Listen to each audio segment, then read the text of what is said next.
Bonjour à toutes et à tous.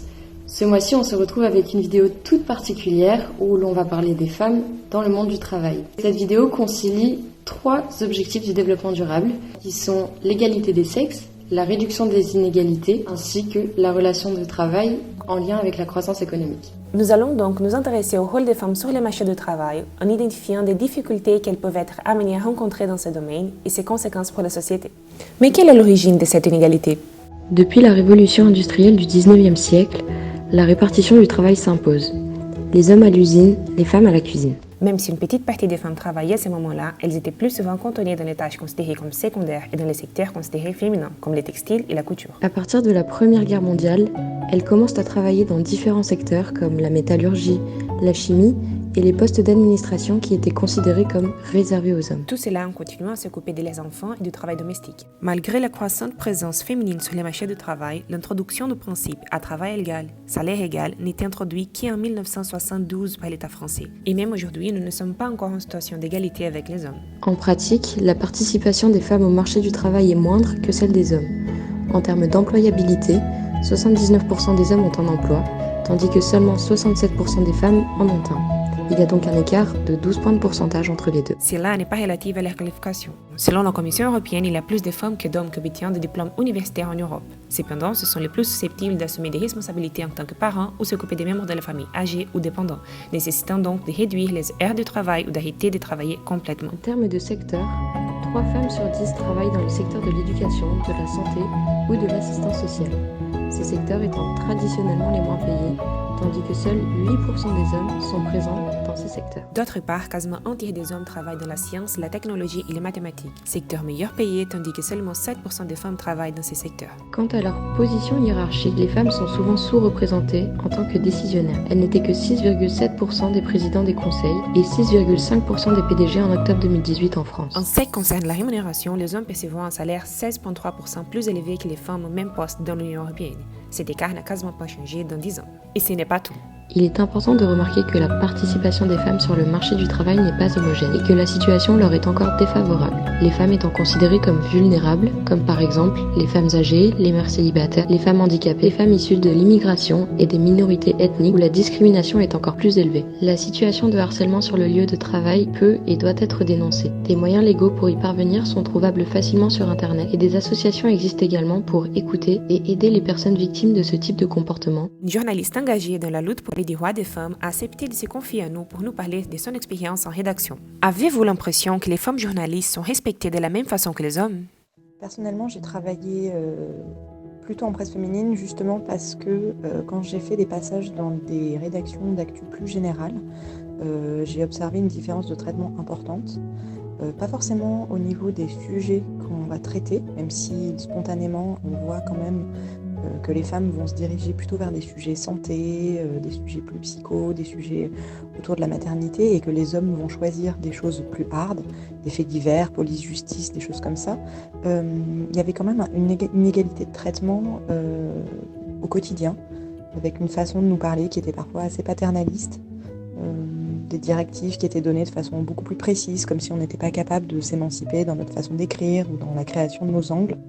Je pense que sur le long terme, ça donne justement cette différence entre les femmes qui vont choisir des sujets plus soft et les hommes qui vont travailler sur des sujets plus hard. Selon vous, quel est le rôle du journalisme, y compris dans les médias, au niveau de l'égalité des femmes et des hommes dans la société ? Je pense que le journalisme a un rôle central à jouer dans l'égalité femmes-hommes. Malheureusement, la profession n'est pas du tout à la hauteur aujourd'hui. On voit aujourd'hui, par exemple, que beaucoup de rédactions rechignent à utiliser l'écriture inclusive, alors qu'on sait que pour le lectorat, ça a un impact très fort. La façon qu'on a de dire le monde a un impact très fort sur comment est-ce qu'on fonctionne et comment on est au monde. Donc déjà, ce serait un premier pas. Dans notre façon d'écrire, il y a beaucoup de choses à faire.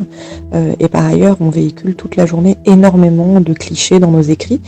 C'est peut-être moins visible en presse féminine, puisque je pense qu'aujourd'hui, pas mal de titres font cet effort en fait de combattre les clichés, de travailler sur l'égalité, sur l'acceptation de soi, contre le patriarcat. Mais dans les titres généraux, très franchement, je trouve que c'est abyssal. Le masculin, l'homme blanc particulièrement, l'homme bourgeois est considéré comme neutre. Et les journalistes parlent de ce point de vue-là, absolument jamais du point de vue des minorités, et donc jamais du point de vue des femmes, qui sont une minorité sociologique. Avez-vous déjà subi une situation de harcèlement ou de discrimination sexiste dans le milieu du journalisme? Une des raisons pour lesquelles j'ai quitté l'actu générale assez rapidement pour me focaliser sur la presse féminine, c'est la présence d'hommes dans les rédactions. Ce que je vais dire peut paraître choquant, mais je suis très d'accord avec ce que dit Alice Coffin, qui est ancienne journaliste, autrice et femme politique. La présence des hommes, en fait, nous fait courir des dangers. Et si j'ai pu être harcelée dans des rédactions féminines, ça a beaucoup été le fait de journalistes masculins qui étaient minoritaires mais qui avaient un fort pouvoir de nuisance. Et j'ai également subi une situation de prédation très grave dans une grande rédaction d'actu générale, avec un de mes chefs qui a profité de la situation dans laquelle j'étais, à savoir de précarité, puisque j'étais en CDD, pour se rapprocher de moi et utiliser des techniques de prédation jusqu'à me faire boire et essayer d'abuser de moi. Donc ce sont des situations très graves qui sont du fait du patriarcat qui s'exerce aussi dans des rédactions. Je note que ces situations sont extrêmement graves parce que pour être journaliste et pour avoir la carte de presse, il faut un casier judiciaire vierge. Pourtant, le harcèlement et les crimes sexuels qui y ont lieu devraient normalement être jugés, donner lieu à un casier judiciaire et donc empêcher ces hommes d'être journalistes. Or, aujourd'hui, il n'en est rien et on voit que le système, comme à l'échelle de la société, est très bien fichu et que ces hommes continuent d'agir sans qu'il ne se passe quoi que ce soit. Connaissez-vous quelques moyens de dénoncer ces comportements? J'estime que tout conseil qu'on va donner ne pourra pas s'appliquer de façon égalitaire selon qui on est dans une rédaction. Aujourd'hui, on voit de plus en plus de profils féminins dans le journalisme, de plus en plus de jeunes femmes qui ne sont pas forcément issues du sérail, comme on dit, des personnes issues des quartiers populaires, des femmes racisées. Et en fait, ces gens-là ne vont pas avoir les mêmes privilèges et la même possibilité de dénoncer les agissements au sein d'une rédaction, puisqu'en fait, elles jouent avec plusieurs facteurs et elles sont à l'intersection de plusieurs discriminations. Je pense tout de même que ce qui est très important, et c'est le cas de toute situation de harcèlement ou de discrimination au travail, il faut faire des traces, garder des mails, faire des mails pour poser les mots, dire ce qui s'est passé, ne pas hésiter à alerter les RH, mais sous des formes qui ne sont pas des formes orales. Toujours garder des traces, des dates, des choses qui sont très précises et qui vont montrer à l'employeur qu'on est conscient que des limites ont été franchies. Ça, c'est vraiment capital. Je pense aussi qu'il existe des ressources, des associations, l'association des femmes victimes de sexisme au travail, par exemple, mais également des coachs qui s'expriment sur les réseaux sociaux, qui peuvent donner des conseils. Et ça, en fait, c'est des choses qui sont très précieuses puisque vous allez pouvoir trouver une écoute et des formes de recommandations qui sont précises selon votre profil et les chances, les privilèges que vous aurez ou pas dans une rédaction.